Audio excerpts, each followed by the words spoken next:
Alors juste pour montrer en guise d'exemple finalement un jeu qui a vraiment été développé, alors c'est un tout petit jeu basé sur un jeu de rôle sur table que j'ai masterisé, qui était plutôt clairement là ce petit jeu là comme ça était vraiment à destination d'enfants.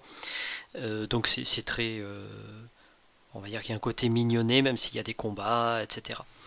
Alors tout simplement pour vous montrer à quoi ça peut ressembler, on va dire une mouture qui a pris un certain nombre d'heures de travail, parce que ça monte assez vite, on y passe beaucoup de temps, mais qui n'est pas, qui est très loin d'être insurmontable déjà d'une part, et qui est vraiment un jeu assez court, c'est-à-dire ça peut se terminer en 2 heures, hein, par exemple, sans doute moins même. Voilà. Donc on a en fait nos personnages qui arrivent ici au début. Normalement, ils expliquent. Il y a un événement. Alors je vais le montrer comme ça. Je vais pas le montrer vraiment en fonctionnement. Il y a un événement dès le départ qui raconte voilà un certain nombre de choses. Alors le personnage principal s'appelle Erkivala, un nom un peu particulier, mais voilà, il y a un certain nombre de dialogues qui sont lancés dès le départ. Vous voyez avec un déclenchement automatique. Hein. Et quand les dialogues sont finis pour dire voilà notre quête c'est ça, il va se passer ça, et en fait ils se rendent compte après qu'ils voyagent dans le temps, bon peu importe, on met un interrupteur sur on et, et ça annule entre guillemets cet événement automatique, passe sur une page où il n'y a plus rien. Voilà, comme ça évite qu'il se fasse en boucle. Quelques éléments sur la route, tout simplement des endroits où on est obligé de passer, c'est du tutoriel. Voilà, comment on fait pour se déplacer, comment on fait pour interagir avec des objets, pour le combat, etc. Donc il y a des éléments au début de tutoriel prévus pour être assez courts et on peut interagir avec quelques objets, par exemple le panneau ici, voilà, on est dans l'impasse de Verbois.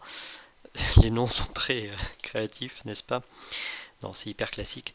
Et ici, quand on arrive là, on a ces deux bandits qui viennent pour lancer un combat quand même assez rapidement, qui s'avancent. Hein, on voit les mouvements là qui sont lancés et on démarre un combat. Hein, le combat donc a été prévu dans la base de données. Je vais montrer rapidement. Euh, les ennemis, alors un certain nombre d'ennemis ont été créés. Et on a des troupes ici, hein. Donc les deux premiers bandits ce sont ceux-là, et puis on a ensuite les types d'ennemis voilà, qui peuvent se retrouver dans différentes troupes. Les troupes, encore une fois, c'est ce qu'on rencontre comme ennemi, vraiment. Rencontre qu'on fait. Donc quand on arrive ici, hein, du coup ils se déplacent, ils disent quelque chose d'abord, et ensuite on démarre un combat, et ça modifie un interrupteur, là aussi, pour éviter que si on repasse dessus, on redéclenche le combat, hein, si jamais on revient en arrière. Et alors cette partie-là, même d'autres éléments se basent complètement sur un tutoriel. En fait, à la base, je pensais pas en faire un mini-jeu.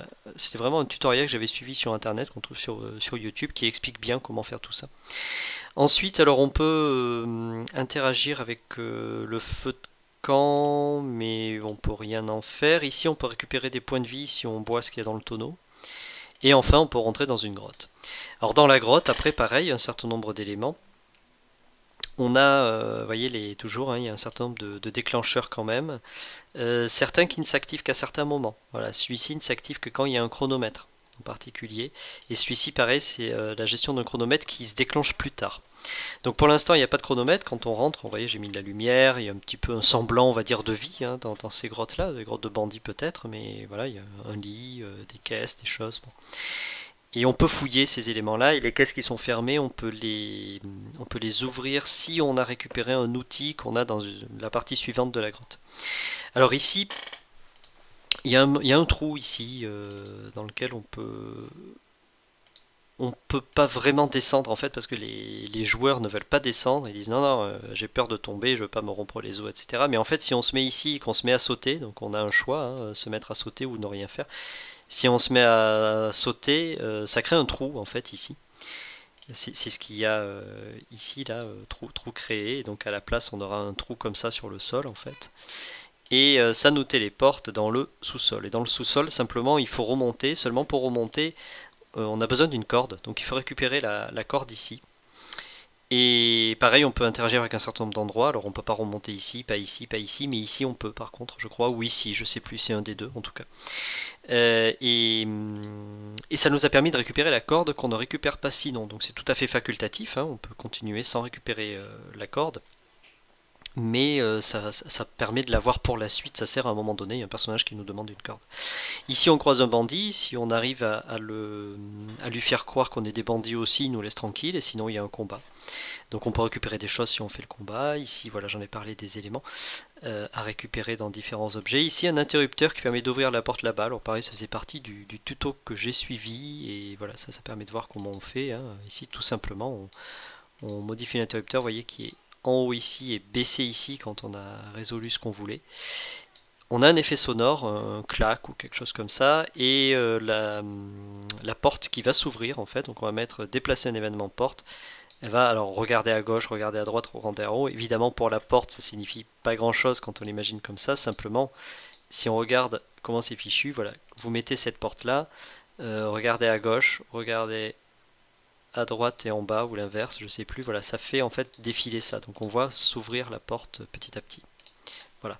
Et ensuite on peut passer. On peut passer derrière parce que quand la porte est ouverte, on est là et ça permet de se téléporter directement, enfin se téléporter, de passer à la zone suivante. Ici, zone suivante, on va rencontrer un nouveau personnage qu'on pourra ou non accueillir dans le groupe au choix. C'est une prêtresse, donc elle peut soigner, c'est utile dans les combats. On a ici une pioche, donc c'est la fameuse pioche qu'on va pouvoir récupérer pour casser des caisses notamment et récupérer leur contenant. Seulement la pioche, elle va petit à petit se casser. C'est-à-dire quand on aura cassé 3 contenants, alors vous voyez, il y a tout un code ici pour gérer ça justement. Hein, la pioche va avoir un état de moins en moins bon. Et au bout d'un moment, elle va se casser. Donc on ne pourra pas ouvrir. En fait, on a si je reprends ici, 2, 3, 4, enfin 3 caisses et un tonneau à ouvrir. Et en fait, on peut en ouvrir que 3. Au bout de 3, elle casse. Et donc ça, c'est géré. Hein. À chaque fois, c'est le même code quasiment. Donc si le groupe a la pioche, il y a un petit texte. On peut pour essayer de faire un trou dans la caisse avec la pioche.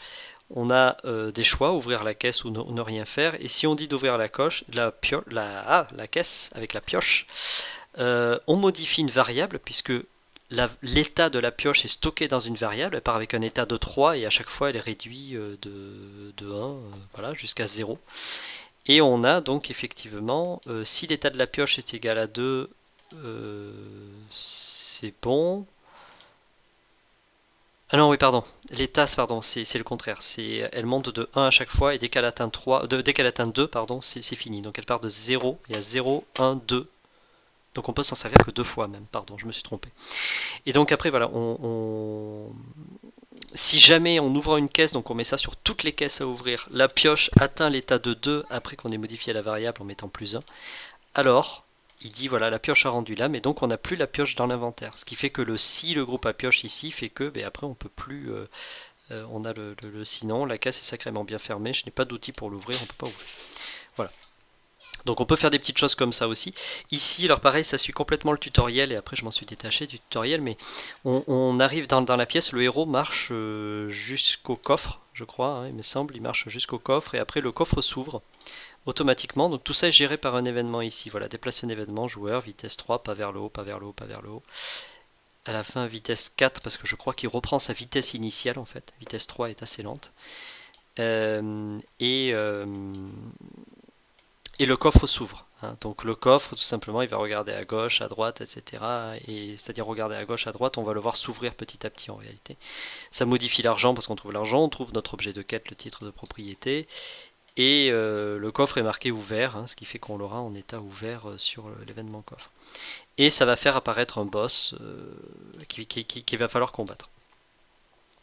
Et après le combat, alors vous voyez le combat se déclenche. Il est marqué ici démarrer un combat, boss nécromancien. Et tout ce qui se passe ensuite n'arrive qu'une fois que le combat est terminé. Donc si vous mettez démarrer un combat en cours de route, finalement, la suite se fera après la fin du combat. Si vous avez tous été détruits, tués pendant le combat, bah, évidemment, vous ne pourrez pas continuer. Enfin, mi-KO.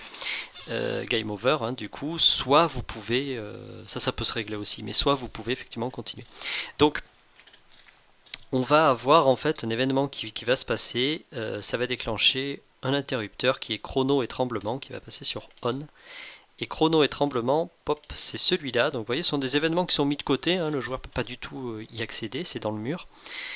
Mais parce qu'ils ont voilà, une utilité, le premier est automatique et permet de voir le héros se déplacer, d'aller ouvrir le coffre, etc. Et ici, on va avoir une commande secouer l'écran, donc ça va bouger en permanence, modifier le chronomètre qui va démarrer à 1 minute, et on a 1 minute pour quitter la grotte. Et ce qui fait que cet événement-là, en fait, chrono et tremblement, a été copié-collé dans chaque partie de la grotte, même le sous-sol, parce que si jamais on choisit d'y aller à ce moment-là, il faut quand même le prévoir, quoique je sais pas. L'aurais-je oublié? Non. Ça m'étonne. Bon, peu importe. Grotte 2, en tout cas, on a aussi secoué l'écran. 6 minuteurs arrive à 0, alors game over. Et sinon, on continue. Ça désactive les combats aléatoires aussi. Ce serait franchement pas de bol d'avoir le chronomètre pendant des combats. C'est pas sympa quand même. Et ici, pareil, l'événement, chrono et tremblement, etc. Et quand on arrive là, et uniquement si on a eu l'interrupteur chrono et tremblement qui a été déclenché, voilà, les joueurs disent ouf, on est sauvé, et on se téléporte sur une autre carte, puisqu'ils voyagent dans le temps, ils vont passer de ça à ça. Donc vous voyez, c'est à peu près la même carte, avec des arbres qui ont poussé quand même entre temps, un petit peu exagéré la forêt, mais on est passé en temps de neige, voilà. Et ici, ben pareil, on va continuer, on va avoir un bûcheron avec qui on va pouvoir discuter, et ça permet de le connaître, c'est un personnage qui pourra faire partie de l'équipe si on le souhaite par la suite, qui est assez puissant, un côté barbare un peu. Et quand on arrive ici, le bûcheron va venir nous voir en nous disant au fait, vous n'auriez pas une corde parce que ça m'aiderait d'avoir une corde. Et si jamais on a la corde parce qu'on est allé au sous-sol, alors à ce moment-là, il va nous remercier en nous donnant un arc long qui nous permettra d'être un peu plus puissant, puisque le joueur principal est surtout un archer. Enfin, c'est un roublard en fait, donc il y a le côté voleur, archer, etc. qui a été maintenu, voilà. Et il va repartir, après il va être content si on lui a donné, et si on lui donne pas, ben on n'a pas son arc, tout simplement, c'est tout. Et on aura une remarque plus tard par contre, quand on le re-rencontrera, où il dira ah oui vous m'aviez aidé, je m'en souviens, ou alors il dira rien, selon ce qu'on a fait. Ici, bon, rencontre, alors là c'est très... c'est pouf. Pour faire court, on est allé très vite, hein, enfin je suis allé très vite dans le jeu, c'était, voilà, on a une rencontre avec un ange qui nous explique ce qui se passe, on voyage dans le temps, on a été maudit par un démon, etc. Enfin bref. Et on peut partir, aller dans un village, retrouver une vieille amie qui s'appelle Nem. Et si jamais on est malin, on va aller voir ce trou ici qui va nous permettre de trouver une clé dedans. Mais pareil, on peut louper ça aussi. Et surtout, on peut ne pas arriver à prendre l'objet. Voilà. Si on a un tirage aléatoire, avec une variable aléatoire entre 0 et 100, si on obtient une valeur supérieure à 30, donc on a quand même 2 chances sur 3 de réussir à peu près, un petit peu plus, mais voilà, on peut quand même rater, et sinon on la fait tomber plus bas cette clé, et donc on la récupère pas. C'est pas du tout obligatoire, mais ça permet d'avoir quelques bonus quand on est dans le village. Si on a la clé, on peut accéder à un endroit en fait en particulier. Et donc juste pour montrer ça, je vais pas après trop détailler non plus, mais je voulais vous faire une vidéo quand même de jeux existants, on va dire très petits certes, mais commentés pour voir ce qu'on peut faire, et sans aucun script particulier, je crois. Là on arrive ici, je suis plus par là. On a des personnages qui bougent tout seuls. Ils ont alors il y a des mouvements, ils sont gérés où les mouvements? Touk, touk, touk. Euh, Normalement tout le monde bouge. Il y a un événement quelque part qui fait bouger tout le monde. En tout cas, il se déplace de manière plutôt aléatoire. Je vais vous montrer, à la limite, ça sera aussi simple. Hop, alors. Je pense qu'on va avoir par contre le blabla de départ. On est arrivé au village, il faut aller faire ci, aller faire ça. Enfin, ce qu'on a dans des jeux assez classiquement. Voilà. Ouais, voilà, il s'en va, ça blablate. Là, voilà, vous voyez, il bouge. Alors, on se déplace assez vite. Tiens, j'avais laissé un déplacement assez rapide. On voit, voilà, plusieurs, voyez en haut, un autre qui bouge aussi de manière assez aléatoire. Donc, ils peuvent se déplacer assez loin, par contre, hein. Ils ont un déplacement aléatoire, en fait, voilà. Ils bougent comme ça, et on peut leur parler. On peut leur parler, voilà, bonjour, est-ce que je peux vous aider? Alors, est-ce que vous savez où se trouve Nem? On peut tenter un vol à la tire. Vol à la tire réussi, mais il n'y a rien sur elle. Voilà, donc on peut faire du vol à la tire sur un peu tout le monde aussi, avec un tirage aléatoire. Parler aux gardes, là, voilà, bonjour, demander où se trouve Nem, blablabla. Et on a alors, bon, ici pareil, on peut tenter d'ouvrir, de crocheter la serrure. Ah, le crochet est cassé, la serrure est endommagée, on peut plus rien en faire. Donc voilà, on peut tenter des choses avec des variables aléatoires. Et quand on arrive ici, on a Nem qui nous rejoint et qui nous voit de loin. Donc vous voyez, il y a un événement aussi qui a lieu quand on arrive ici, sur cette ligne. Alors évidemment, on peut arriver par là, par là, par là, par là, par là, pas faire le tour, non, je crois pas par ici non plus. En tout cas, ce qui se passe pour cet événement-là, c'est que quand on dépasse une certaine hauteur, donc en fait ça récupère le Y de la carte, Y du joueur, pardon, et quand on dépasse le Y égale 15, en fait, Nem vient nous voir et arrive vers nous. Alors évidemment, si on arrive là, ça va être un peu plus bizarre, elle va arriver comme ça, enfin, voilà, j'ai essayé de faire en sorte que ça soit à peu près correct, donc j'ai bouché certaines zones. Mais vous voyez, on peut faire des choses comme ça. On peut aller parler à différents habitants à travers la porte aussi, on peut aller regarder ici, voir qu'il y a des carottes. Aller dans le temple, c'est plus tard, mais voilà, c'est pour vous montrer aussi à quoi peut ressembler un village qui, je pense, pas trop mal fait, ça va, on s'y reconnaît quand même. On a une auberge ici, alors c'est en anglais, inn, j'ai pas téléchargé les fichiers avec taverne ou auberge, en même temps, ce serait écrit un peu petit, je pense. Voilà. Et bref, un certain nombre de choses se passent comme ça. Ici, alors dans la fameuse cabane, si on a la clé qu'on pouvait récupérer tout à l'heure, on arrive ici, donc c'est tout petit comme cabane. On peut faire certaines choses, il y a de l'argent, il y a une corde ici, si jamais on a besoin d'une corde, on finit par en trouver une ici. Et en fait, donc si on a pu rentrer et qu'on a l'argent, là il y a une décision de groupe aussi qui se passe un peu, c'est que tout le monde n'est pas d'accord sur le fait qu'on vole tout l'argent. Donc si on en vole un petit peu, bon, ça passe plus ou moins, si on vole les 3 bourses, ça fait beaucoup. Et donc au passage d'ailleurs, hein, les bourses peuvent être remplacées par 2 ou aucune. Oui, je crois soit on en prend 2, soit on en prend qu'une.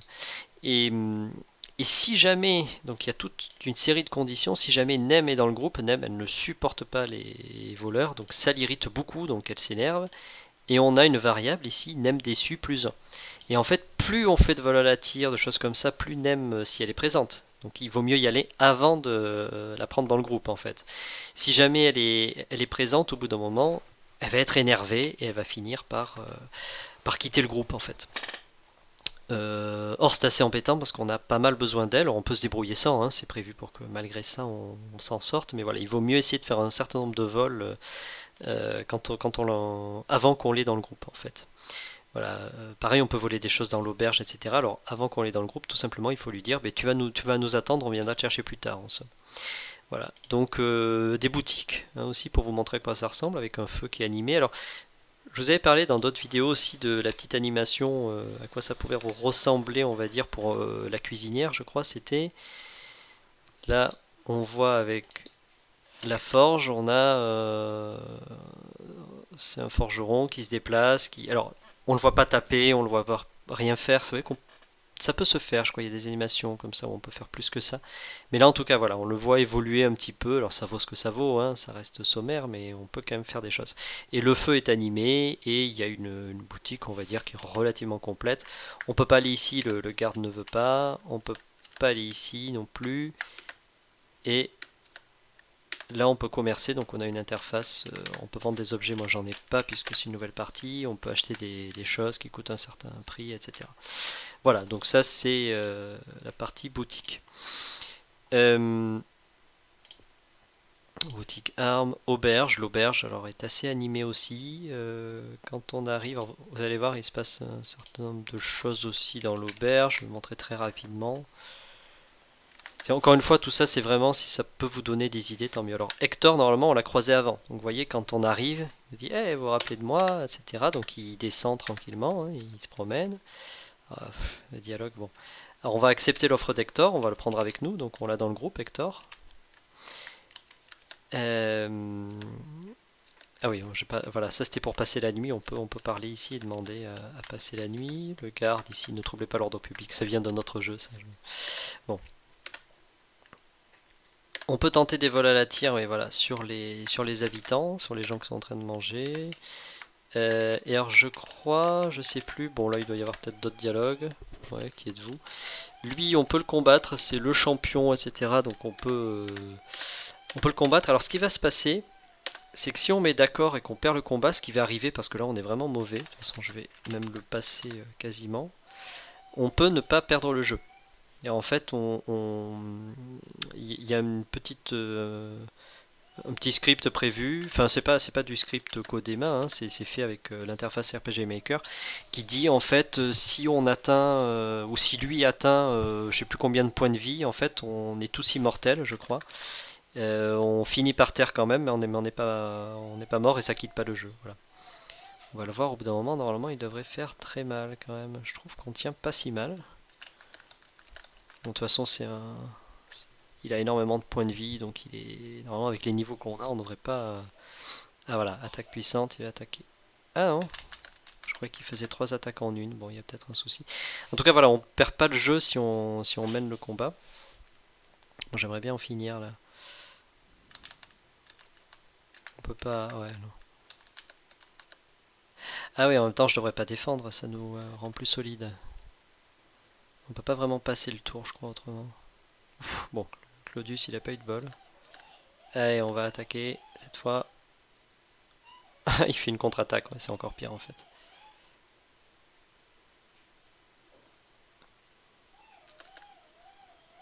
Voilà. Hop, voilà.